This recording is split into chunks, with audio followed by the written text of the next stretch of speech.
Hi, I'm Catherine Johns of Link Local Network. Link locally, connect globally. And I'm here with Lynne Franklin of Wordsmith. And as you might guess, she smiths the words. So we're going to find out a little bit about business writing, some tips for you, and what Lynne does for her clients. So to start me off, well, welcome, I should say that first. Thank you, Catherine. And then start me off with some of the things that you would suggest that people do to improve their business writing. It's funny because the first thing is actually even before you sit down to write, and that is to have a goal for the communication. Know who it is you're trying to reach, what you want them to do, what you need to say to get them to do what you want them to do, and then follow through on that. So pay close attention first to what it is you want to have happen. And I'm a neuroscience nerd, which means that I pay attention to how the brain works. And one of the important things to know about neuroscience is that once you put a goal in your mind, even if you're not thinking about it consciously, you're thinking about it unconsciously. So your mind is going ahead and thinking, well, if this is my goal, these are the sorts of things I need to have happen to do that, to achieve my goal. And the great thing is you get both parts of your mind working, your conscious and your unconscious, to help you get what you want. So step one, have a goal. Right. Then what? Step two is, I laugh, but don't be boring or confusing. All of us have a tendency we're passionate about something, so we want to write about everything. And everybody doesn't want to know everything. They just want to know what they want to know. So pay attention to what the needs are of your audience. Don't bore them with too much information. And at the same time, don't confuse them by doing things like using acronyms or terms that they don't know what these mean, because that makes them feel stupid and then they don't want to read what it is that you've written. And don't you think some people use their own jargon to try to seem smarter or Yes. seem like they're in the know? Mm-hmm. And the only place where jargon works is in the world of academia, because people use jargon as a way to feel smart. And frankly, no more jargon, but for the rest of us, you use that stuff, people have already left the building. So we have a goal, we're not boring, we're not confusing, and one more tip. Be as concise as you can. I have a bunch of writing rules, and one of them is what I call the few, the proud rule, which is that most writing could benefit from more thought and fewer words. So the first draft, write down everything you want to have in there, and then go back and be merciless with your writing. Make sure that you're pulling out all those extra words, things like cliches, like in terms of or enclosed please find.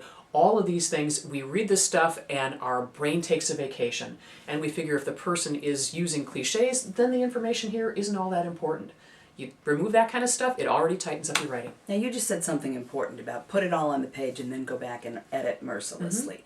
One of the things that plagues me is a tendency to edit while I write. So I'm typing away and my brain is going, oh wait, don't say that, put that there, move that there. And it's very paralyzing.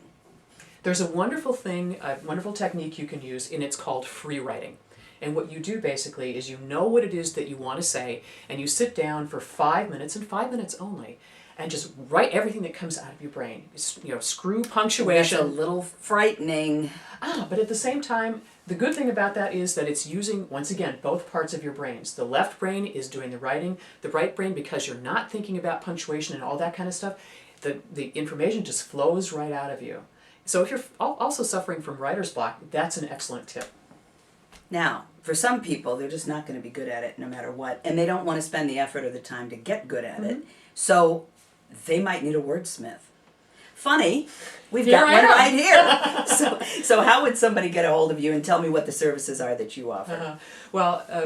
The best way to find me is my website, which is, not surprisingly, www.yourwordsmith.com, yourwordsmith.com. And if you want to email me, it's Lynne, Lynne, @yourwordsmith.com. And my direct number is 847-729-5716. And the reason I say I work with two types of clients. The first type of client, people who are great at communication and just don't have the time to do it. And the other group of people I work with are people for whom communication is not a strength and they want to look better than they are. And I can help both. I work on a project basis, so websites, brochures, speaker training, anything that somebody needs, I get in, I get out, they get on with their lives. I'm an outsourced corporate communications department for companies that don't have a full-time need, but they need somebody who's going to write their news releases and their speeches. And a third interesting thing that I do is something called executive ghostwriting, where what I do is I spend about 15 minutes a week on the phone with an executive, and it's usually a CEO, and it's usually a he, and he tells me about the articles, the blogs, the speeches, the whatever it is he needs to create. Mm-hmm. He goes away, does business, and has a life. I write whatever it is that he needs in his voice. He tweaks it and uses it, and I say, give me 15 minutes a week, and I will give you hours back. Does it ever bother you that you don't get the credit for that? No, because Really? the fun part is the creating part. And it's frankly, it's like method acting. I get to become the person I'm doing the writing for. Fabulous. Tell us the website one more time. YourWordsmith.com. And you're Lynne Franklin. Of Wordsmith. And I'm Catherine Johns with Link Local Network. Link locally, connect globally.